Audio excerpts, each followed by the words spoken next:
Good morning.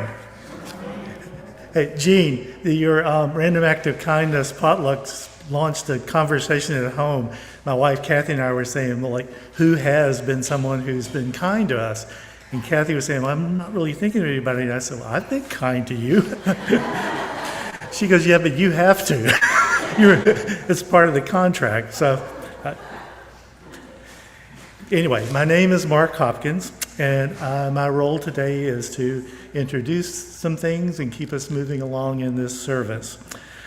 As we raise our families and build our lives on the ancestral lands and waters of the Seminole, Tocobaga, Miccosukee, and Muskego peoples, we make a commitment to care for this place as our way of honoring and enduring relationship. And may our actions of appreciation help nurture the land and water and benefit generations to come. We're the lucky ones, right? We're lucky to have each other in here, for sure. But we're lucky to be inside a place that really is amazing. The marvels of the paintings, the reconstruction, honors the past and brings us into the present. We love this place, thanks to Renee and others who made this happen. And no matter which way you came into the building today, you probably came into some beautiful grounds, some well cared for property, our campus that's lovely. So we think that we're in a special place, and I'm glad you're here with us. We offer a warm welcome to visitors who may be here for the first time. We'd like to get to know you better and hope you'll join us in the coffee hour after the service for refreshments. Our service today is in the line of the time-honored tradition of lay-led services with Pat Donohue, UUCTS member and world traveler, who will be sharing a service titled, It Takes a Village, Stories of Flourishing Together. Our music is provided by a wonderful musician, Ann Clyda. You're somewhere past visitor, becoming a welcome friend, and we're glad to see you here always. So we're fortunate to have dedicated staff who help us keep the buildings, grounds, keep this church going. This month we've been honoring people whose daily work on our staff helps us maintain a vibrant, healthy community. Today we'd like to recognize staff members who help care for our beautiful buildings and grounds. And I'll invite Charlie Nelson, one of our most conscientious volunteers. Charlie gives so much, countless hours and time of effort and care to the buildings and grounds. I'd like him to come forward and acknowledge two of our valued staff members. Charlie?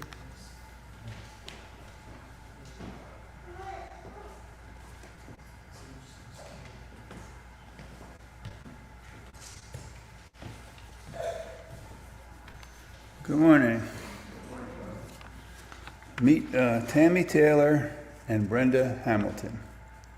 You folks probably have never seen either one of them, but they toil behind the scenes here. Tammy on Saturdays to clean, Brenda whenever she can get here to take care of our grounds outside. And you got to admit, it looks pretty good. So our church buildings and grounds stand out for their beauty and serene atmosphere, which often leave a lasting impression on members, visitors, and passerbys alike. Much of that beauty is thanks to the dedicated people who help care for and enhance our campus. Tammy Taylor is our custodian. Over the years, our relationship with Tammy has been one where we bend and flex to meet each other's needs as situations change.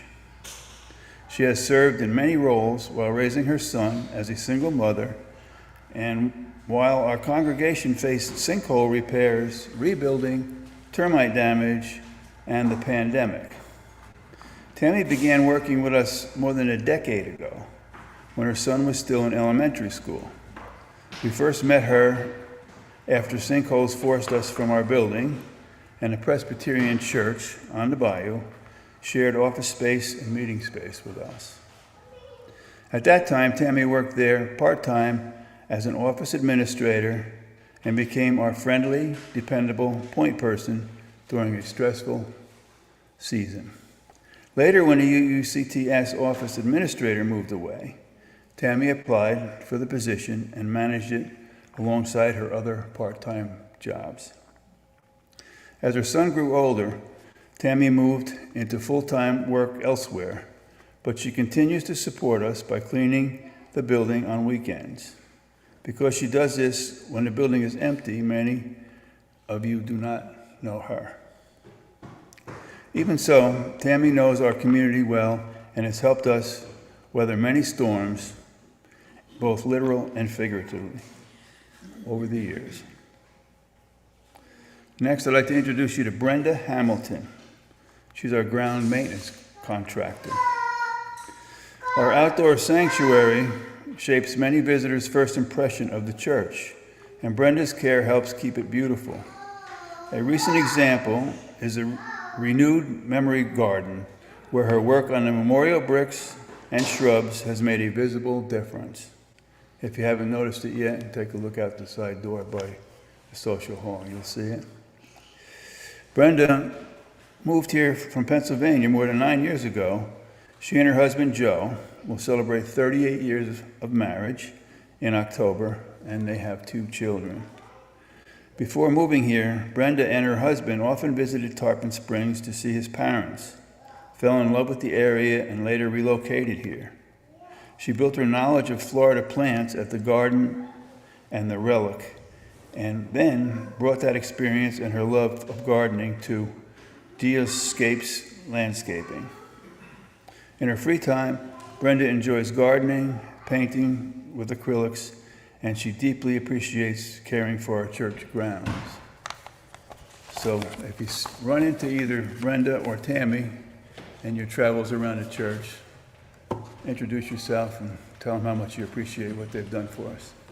Thank you. Thank you, Charlie. Appreciate that. And again, a warm welcome to everyone who's here today. Our opening music is hymn number 21, for the beauty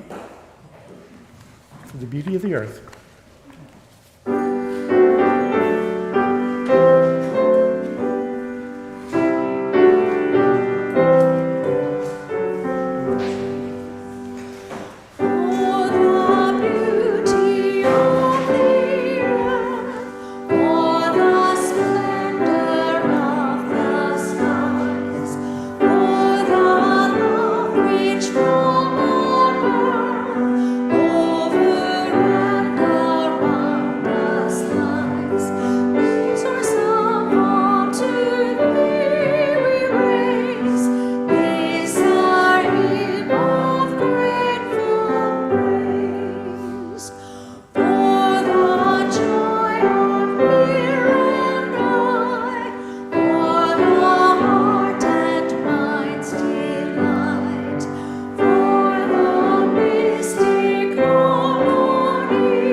Good morning. I am Pat Donohue, an older white woman with long blonde hair, and I hail from the land of the Osage in the Midwest and the Lenape in the East. This morning's opening comes from the covenant materials prepared for this month, Flourishing Together. What if we considered what it means to flourish together as a community through the lens of a garden? A congregation is a lot like a garden. Some people are deep-rooted, having weathered many seasons. Others are new seedlings, just beginning to take hold. Some plant, some water, some tend the soil, some pull weeds, and some arrive like sunlight just at the right moment. Like any garden, we do not flourish because everything is easy or predictable. We flourish because we have grown together. We make room for different kinds of growth, rest, blooming, and renewal. We notice when someone needs extra care, a little shade, richer soil, or steady encouragement to keep reaching toward the light.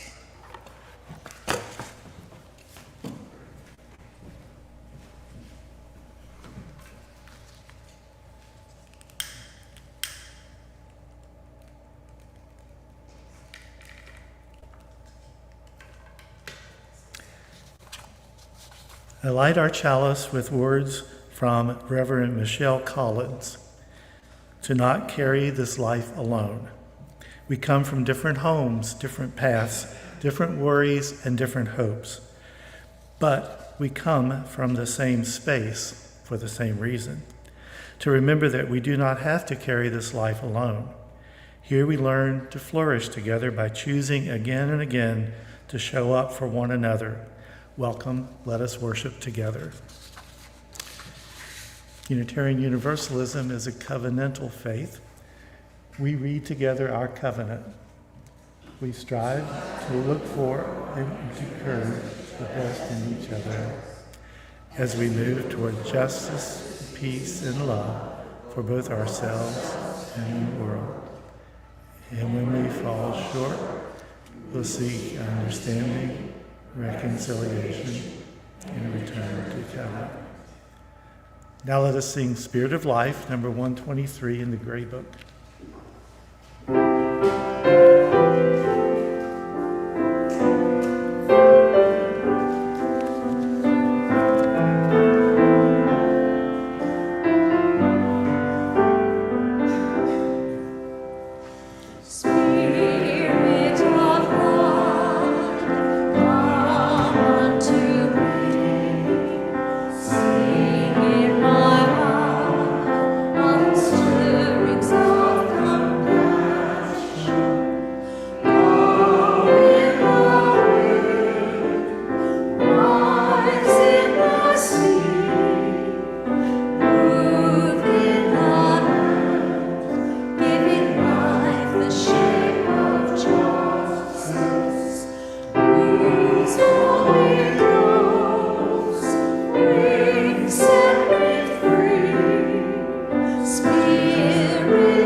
Good morning, everyone. My name is Jami, and I am one of the Faith Formation directors back there. It is so hilarious to me to hear the littles stomp around, and I'm looking around and I'm like, shh, shh, shh. But then I see everyone just, look over and they see the littles and they smile. And I think it's a really beautiful thing to accept that noise and accept the craziness at times with those kids. So thank you. And the more they come in here, the more they get used to that routine of sitting down, listening, quiet. One day it won't be so loud and we'll miss that. But maybe new kids will come by and make it loud. So that's what we can hope, right? Today's book is called It Takes a Village, and it was written by Hillary Rodham Clinton and illustrated by Marla Frazee. But before I read this book, I wanted to also say a quick thing about our village here. They say it takes a village, and I really do feel that here at this church. This Unitarian Universalist Church has been that village for me and for so many others sitting in this room. Through my wedding, my pregnancies, and everything after, and all the noise that comes with that, I have felt supported, I have felt cared for, and surrounded in love in so many ways. It's not just a place that we all come on Sundays. It's a community that truly shows up for each other. I'm so grateful to be a part of this village, and thank you all for being that for me and for one another. It means a lot. Okay. Sometimes it takes a child to make a village. We all have a place in the village, a job to do, and a lot to learn. Kids don't come with instructions, but neither do grown-ups. Every child needs a champion, or two, or three, or more, and the right tool to get the job done. Every family needs help sometimes. Kindness and caring and sharing matter. Playing matters too. And resting, because the world is in a hurry, but children are not. The village needs every one of us to help and every one of us to believe in each other. Children are born believers and citizens too. Let us build a village worthy of all children. That was our cute little story. I love it. It's so sweet. It looks like a lot, but it's pretty quick, and I like books that are pretty quick, but this one is a really good book. She has a longer version. Okay, we will save that for another Sunday. Thanks, Jimmy. Candle. I'll take the candle. I'll be the child that walks out. Thank you. Thank you, everyone. Now is the time in our service when we take our offering for the work and welfare of this church. You may drop your donations in the plate when it's passed or donate online. Your generosity is greatly appreciated.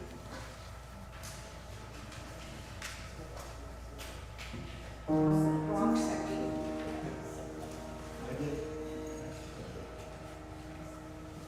did it wrong. Sorry. Go now in peace. There's no slides.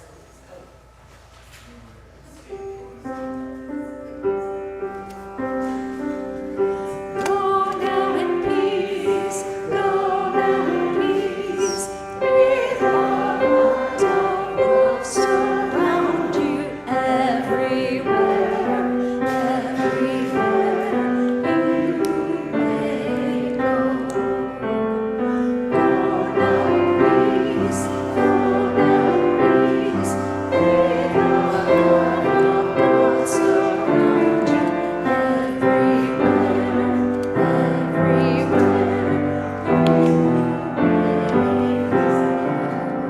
go.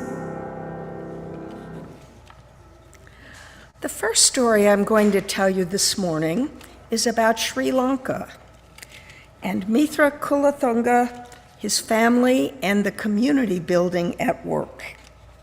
Since most of you probably don't know where Sri Lanka is, it was originally the very southern tip of India.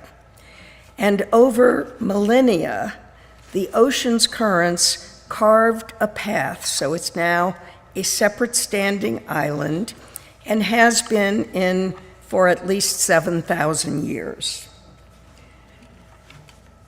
History documents that man has been in Sri Lanka for 250,000 years. The current population is 22 million, which is slightly smaller than the state of Florida's 23.6.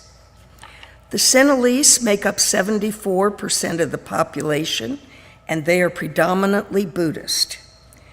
The capital city of Colombo is modern, with strong evidence of all the main religions. In a mostly rural agrarian country, Buddhist is dominant, then Islam and Hindi. Our evening adventure one day was to visit the sustainable farm of Mithra Kolathunga, who lives in his family home from his grandparents, which had been vacant for 7 years with no maintenance. His whole family shares ownership of the home, but he's the only one interested in maintaining the property. Mithra is American-born son of Sri Lankans and was raised in the US, but spent a great deal of time at his grandmother's home in the summers.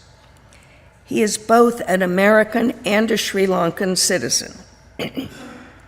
Both his undergraduate and graduate master's degree in public policy and waste management are from the University of Massachusetts. He chose to return to Sri Lanka to live with a dream to move his country forward in sustainability and waste management. His focus now is sustainable farming, but he hopes to influence policy in the country in sustainability and waste control. Mithra was surprised when he moved back to Sri Lanka that his friends and neighbors were stunned. They would ask, "You could have stayed in America and lived the good life. Why did you come back?" Mithra and his wife, Maren Reitmeyer, who's from Germany, settled in the house with the permission of the whole family and started their family here. Both children were born here and used the beautiful cradle that Mithra and the woodworker built. They had to do cleanup of the property and restore parts of the house and the sheds on the property. Now, they also have 2 rooms for renters and a number of volunteers who come to Sri Lanka to surf and to help with the children or the farm. While I was there, the unpaid nanny was from Germany and 2 other volunteers were from Denmark. They are all interested in learning the sustainability techniques, and they volunteer while learning. Mithra and Maren sharing their learning and techniques builds community. These people are flourishing together.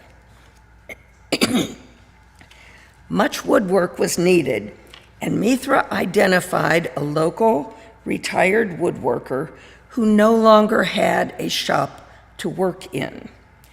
Together, they restored and established a woodshop on the property with the woodworker as teacher and mentor for Mithra. This is a barter arrangement. The woodworker gets meals with the family when he chooses.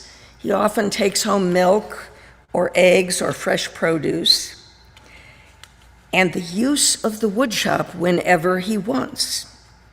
2 important results are the creation and restoration of the home and buildings and fences on the property. And the second is that the woodworker is also teaching and mentoring other locals in the workshop that Mithra provides. So the woodworking skills and shop are shared with the community. They are flourishing together. Mithra and Maren have chickens, guinea hens, cows, goats, and his dog. Dog followed us everywhere, as did his daughter Aja. They have appropriate enclosures for safety and protection, which also helps preserve the property from destruction. The goats are a bit of a problem, as they are escape artists. Mithra and other locals are working on strategies to secure them better while still letting them have their space. His cows are fed in their covered home. The poop is washed into a trench that carries it to the bin, where it releases methane gas that Mithra captures for cooking gas run through a copper pipe to the kitchen. The residue after the methane gas becomes fertilizer. When he explained the positive use of the recycling and animal food, the restaurants and grocery stores started giving him hundreds of pounds of spoiled fruits and vegetables, which become feed for his animals. They do this regularly, solving their own garbage problem in the process. Careful strategy creates fuel and fertilizer and eliminates waste at the same time as this community flourishes together. Milk from the cows and goats are all used along with the eggs and chickens for food and drink.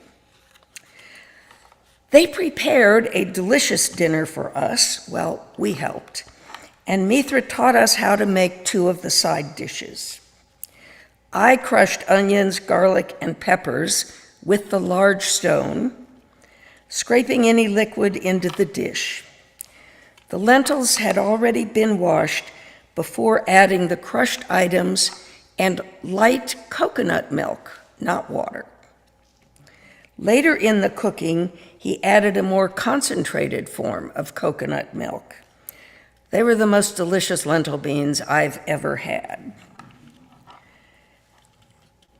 Hoppers are a rice noodle moistened and then made like a bird's nest by pressing it onto a bamboo pad. The water is squeezed out, and then the bamboo pads, which are reusable, are put into the steamer. And the woman cooking them was at it for a very long time. There were a lot of us for dinner. And hoppers are delicious.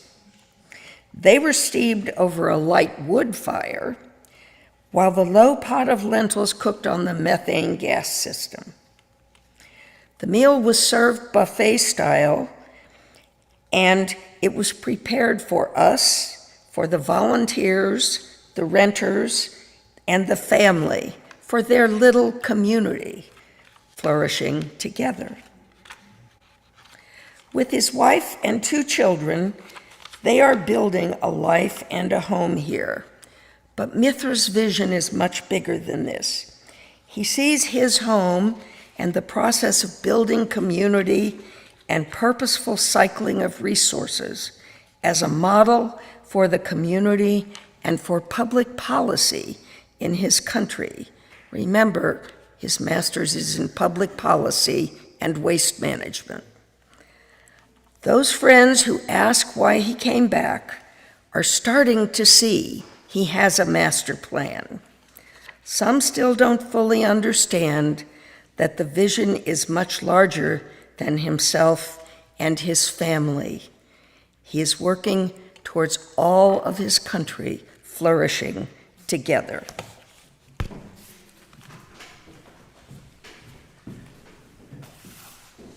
Okay, that was part 1. She's going to tell another story in part 2. And if I had done my job like I was supposed to do, I would have introduced that to you beforehand. So I'll let you decide if I just goofed or if I set up a true opportunity to see a village in action where everybody up here was telling me, "You're goofing it up. Get it right." I think we're back on schedule now with our offering. So we will take an offering for the work and welfare of this church. Remember that. Drop it in the plate or donate online. Thank you.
So Pat's story was about Sri Lanka, and this church is host to a Buddhist meditation group on Wednesday evenings. Bhante Dhammawansa is a Buddhist monk who is from Sri Lanka and periodically goes back home, but comes here when he's in the States to help us on Wednesday evening. In the Buddhist tradition, there's a practice of offering loving kindness. We begin with ourselves and then gradually extend that care to others, repeating phrases silently in our minds. Some view this practice as purely symbolic, an expression of hope. Others see it as a way of setting intention so that we have a guide to live forward into. And still others understand it as an actual form of connection that reaches across time and space to touch others' lives. So I invite you to pause for a moment to share in loving kindness in whatever way feels meaningful for you. I'm going to share phrases offered by Sharon Salzberg, a meditation teacher here in the United States who studied in Sri Lanka. May I be happy. May I be safe. May I be healthy. May I live with ease. May my loved ones be happy. May they be safe. May they be healthy. May they live with ease.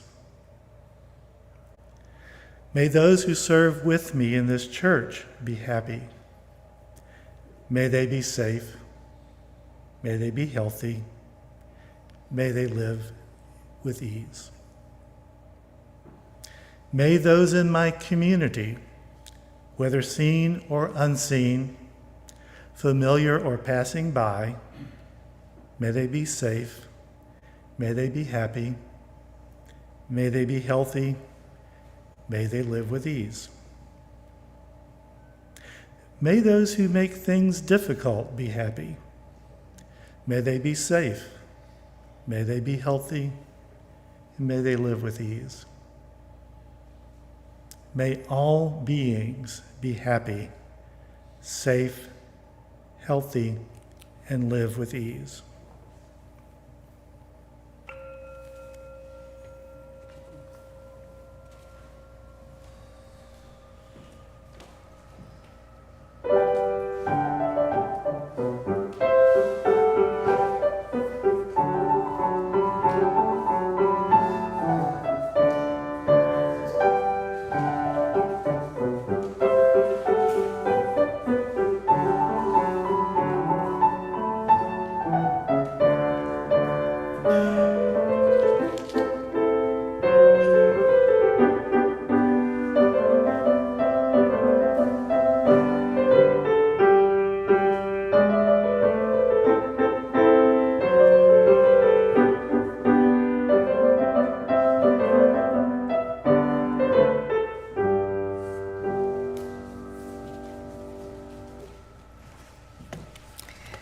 Thank you, Anne, for starting us off on the dancing spirit.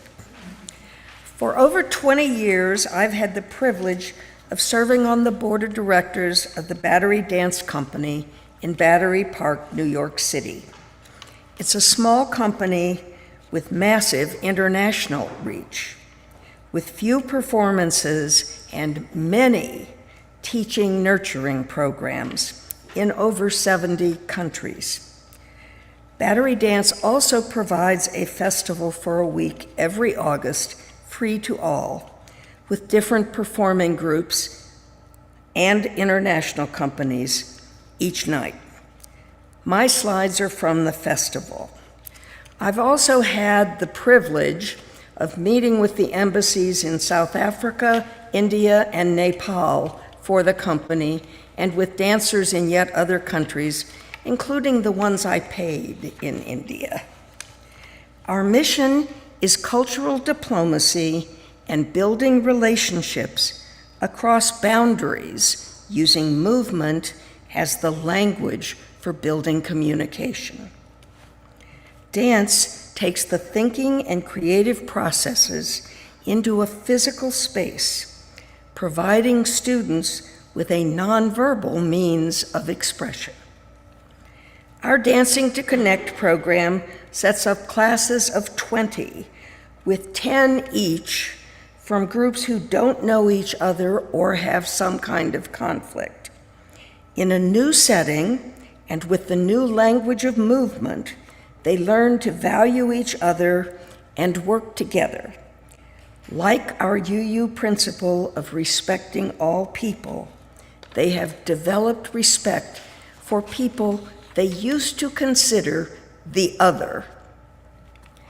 Through an intensive week-long series of 4 to 5 hour workshops, students find in dance a new and different way to realize themselves, using their own experiences to create their own choreography together, which they then perform on stage for their community and with Battery Dance's world-class dancers. It is safe to assume that the audience is at least as varied as the mixture of the students, so the impact reaches the whole community. The Dancing to Connect program has been used to bridge divides, unite communities, empower youth and the disabled, combat bullying and xenophobia, and provide access to dance to all people regardless of socioeconomic status. We have done this in many countries with class composition like German students and new immigrants, Jews and Palestinians, in India from different castes, and so on, across 70 countries. We have done this for several decades in New York City schools, and all of this leads to that vision of flourishing together. This program was adapted to various focus groups. For people with disabilities, the workshops focused on people living with disabilities that aim to change public perceptions of the disabled, participant perceptions of what they can achieve, and to give attention to the needs of disabled communities around the world. For empowering the less advantaged, workshops focused on providing hope, confidence, leaderships, and life skills such as teamwork and listening to the least advantaged youth in society or to troubled youth. This video lets the teaching artists and students speak for themselves.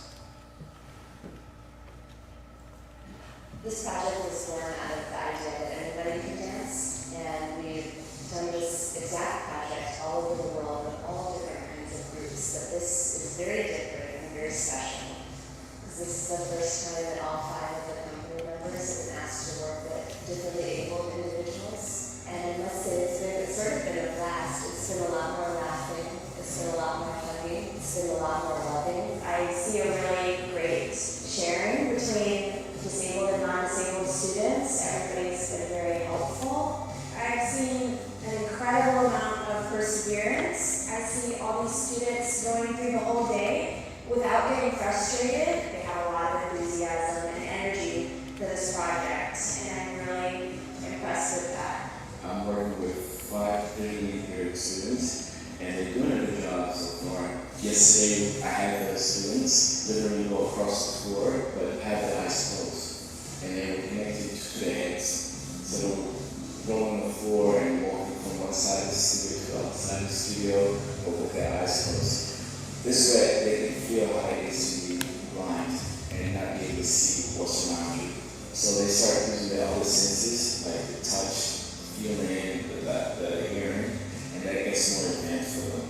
I'm one of the 5 deaf students working together with 10 professional dancers. It's been quite an amazing experience because all in dance is a non-verbal language. I think the only big challenge for us is the fact that they don't hear the music how we hear. What we have transformed in that is to put the speaker down to kind of feel the rhythms, which has been also quite an amazing experience for the hearing dancers, because now we not only hear it, but we also really feel the rhythm on the floor. it's been quite transformative for everybody. How I have to adapt my workshop or a way of communicating and challenge everybody at the same time and keep everybody interested. Everybody has been really extending themselves and collaborating with each other. It's very amazing.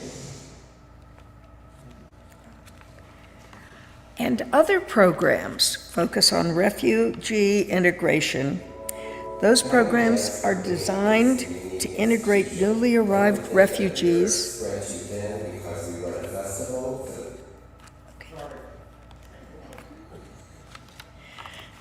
Those programs are designed to integrate newly arrived refugees and unaccompanied minors with their counterparts and meet their new community. Workshops also address the trauma faced by the refugee youth and provide a new means of healing and understanding.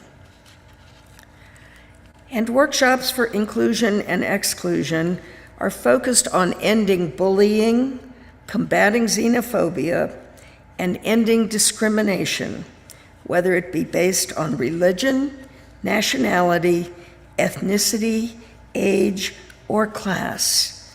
Again, the video lets students, teaching artists, and the founder of the company speak for themselves.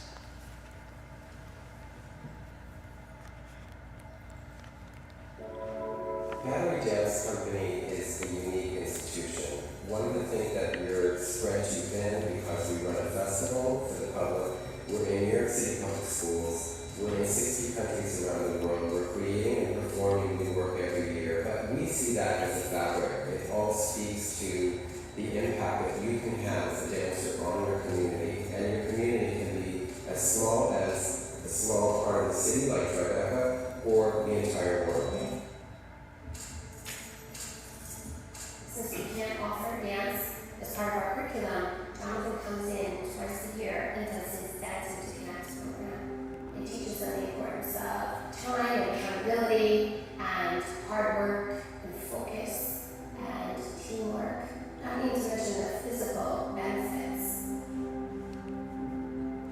We've had the privilege to travel to many countries where Americans have not always been welcome. What we found is that art brings people together and transcends any difference in terms of politics or conflict, that we can all meet on level ground when it comes to the arts. It is dance, but more often you're spreading this idea to young people that they have the capacity to be creative. I went to culinary dancing. I never thought I would do that, but like have a secret within dancing. Students end up with a piece of choreography that they created together, and then they're performing in a big theater. So most people are sort of flabbergasted that they were able to accomplish that.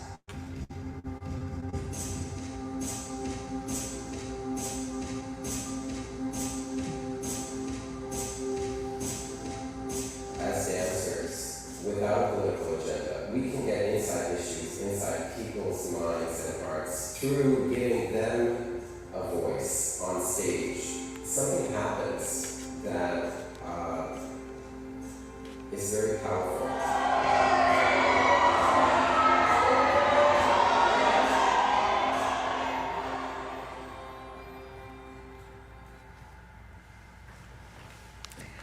The dancing is amazing, the impact changing lives even greater.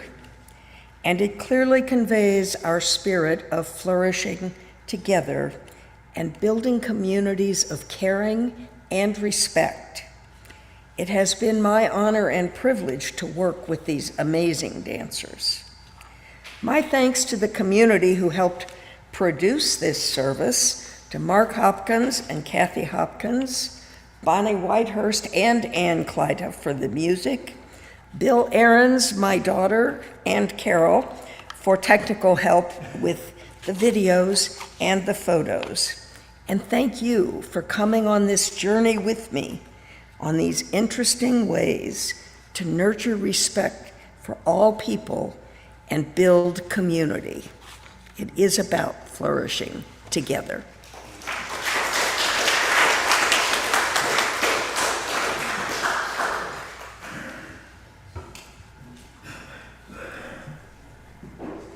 We're going to sing, but we're going to sing Let It Be a Dance, 311 in the Gray Book.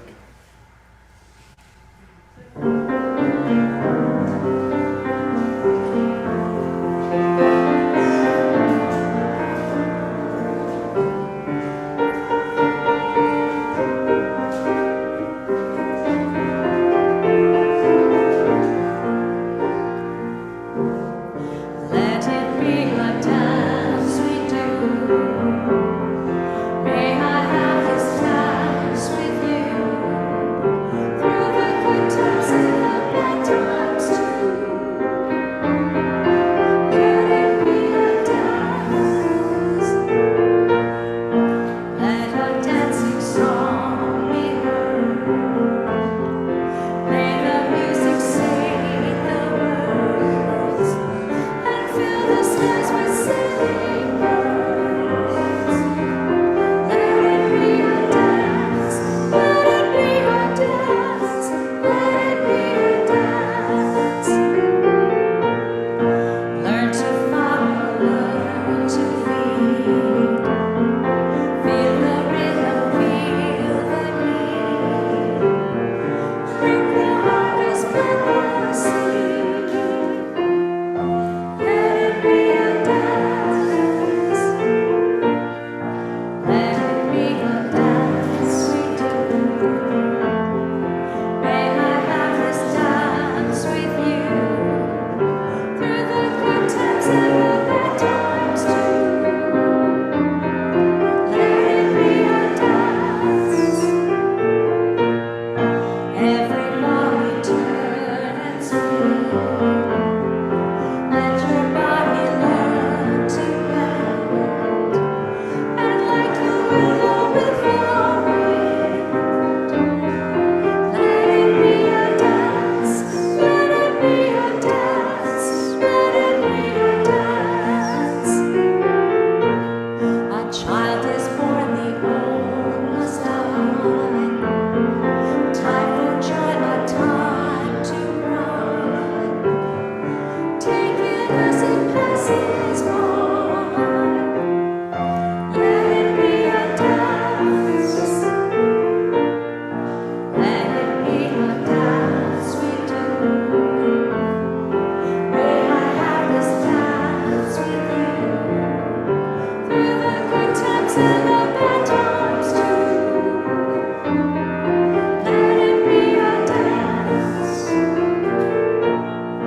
Morning star comes out at night. Without the dark there is no light. If nothing's wrong, then nothing's right.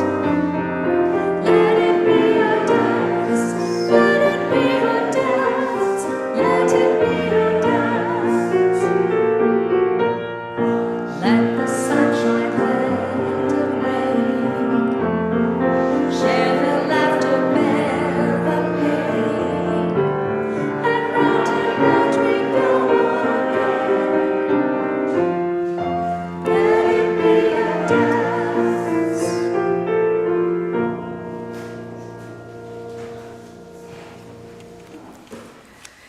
And in closing this service, we are seeds of possibility, rooted in the soil of community. Through the stories shared today, we see that we may learn from one another and grow stronger through connection. As we go from here, may we tend one another with patience, joy, and steady care. May our shared flourishing become a blessing to everyone we meet. May it be so.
These chalice extinguishing words are by Reverend Tess Baumberger, Tenders of the Flame. None of us can do this alone, this living, this being in the world. We know that we need one another, especially in such stormy times. May we be tenders of the flame we have kindled today. May it light your way and brighten the path for others, for we are all in this together.